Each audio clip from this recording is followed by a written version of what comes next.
beauty was not just in her face, but in her heart. She was kind to strangers, gentle with children, and respectful to elders. Many rich men wanted her, chiefs and traders bought gifts of gold and wrappers, but her father always said, whoever marries my daughter must pay the highest bride price this village has ever seen. Okoro had nothing, just a small mud hut, a few chickens, and a heart full of love.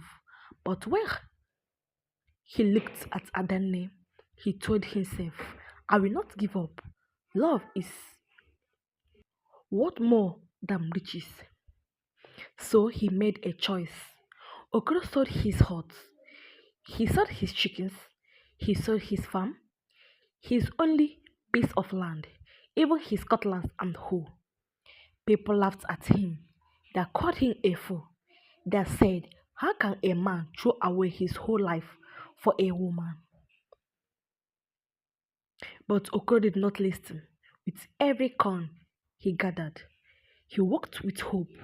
He carried a small bag, heavy with all his life, and went to Adanne's father. Papa, Adanne, he said, bowing low, I have nothing left but this bag of money. I sold everything because I truly love your daughter. I have nothing else to give but my heart. The old man stared at him. He looked at the bag, then at Okro's eyes.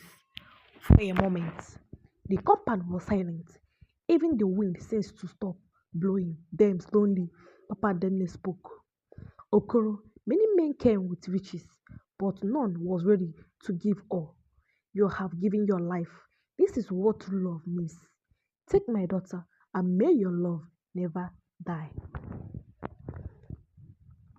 Adanne ran out with tears in her eyes. She had Okoro hands and whispered, I don't care if we have nothing, as long as we have each other. And from that day, their love grew. They built a new hut together, worked side by side in the farm, and thought they started with empty hands. Their hearts were full because, in the end, true love is not measured by how much you have, but by how much you are willing to give. But life is never easy. After the wedding, Okoro and Adanne faced many troubles. They had no lands, no house of their own, no money to start with. The same people who laughed at Okoro before laughed ever louder now. One man shouted in the village square, look at this foolish farmer. He sold everything just to marry a woman. Soon he will beg for food. But Okoro and Adanne did not mind the voices. Every morning they wake up before the sun, walk to the forest, and clear a small piece of land that no one wanted. They planted maize, cassava, and yam. They fetched water together. They shared one calabash of gari when times were hard, and they slept under a leaking roof, smiling at each other. Love gave them strength, and slowly blessing began to flow them. The farm grew well, their yam were bigger than anyone else, their maize too taller, their cassava roots were sweeter. People started to wonder, what secret do they have? It was not a secret, it was love, patience, and sacrifice. But my friends, life will always test the strength of love. One year, after many harvests, the rains did not come. The sun was hotter than fire. The earth creaked like broken clay pots and rivers dried up. Farmers cried. Their crops is dying. Their animals dead and hunger spread like wildfire.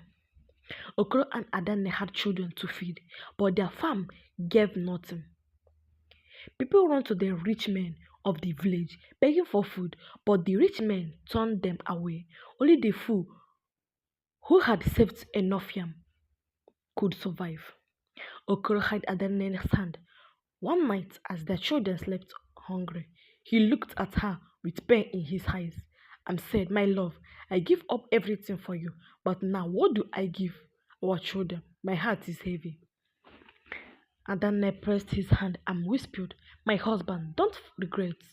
We may be poor today, but tomorrow is waiting for us. As long as we are together, we will survive this hunger." Her words gave him strength. So the next day, Okro went deep into the forest.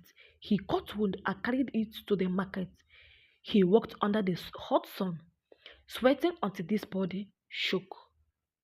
And then the two went to the stream, fetching water for others, and together they gathered little by little.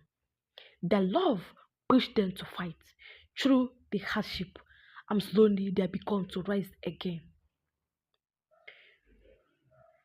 When the rains finally came back, their farm grew even better than before. Their children grew strong. The same villagers who mocked Okorona came to him for food, and he gave freely without pride. One day, an elder called him in the village square and said, "Okoro, we laughed at you when you sold everything for love, but today we see that love is wealth. You have what many of us do not have, peace in your home. May your love never die." The crowd clapped, and Adene's eyes filled with tears. She looked at her husband and said, "You see, Okoro, you gave up the world for me, and now the world honors you."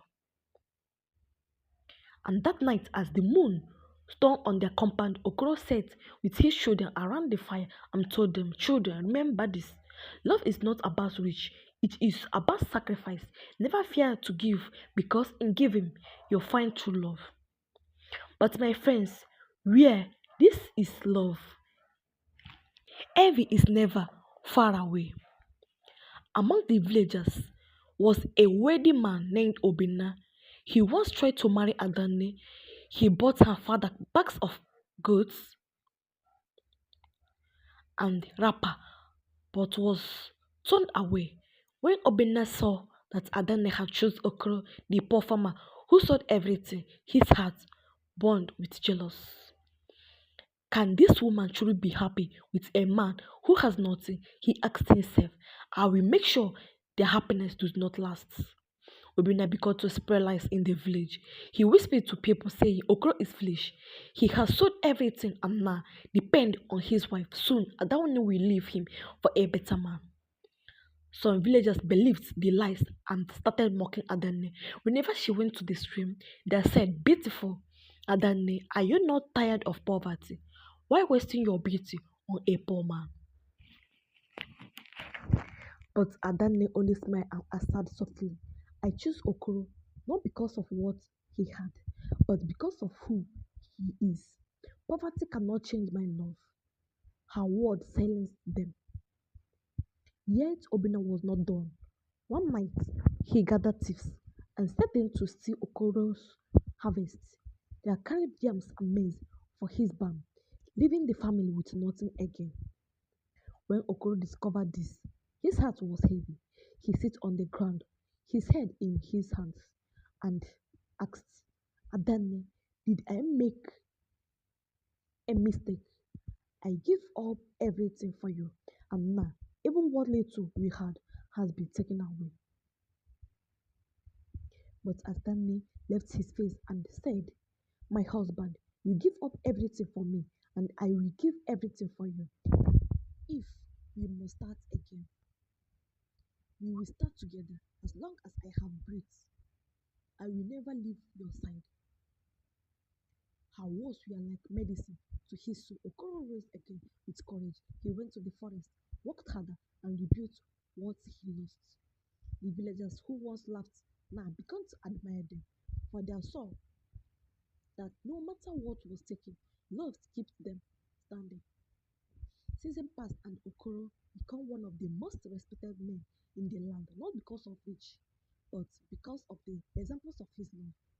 Fathers told their sons, "Learn from Okoro," but a good heart remains, and mother told their children, "Pray for a husband Who will love you like Okolo loved Adanne? Please love my story, share, comment, and subscribe.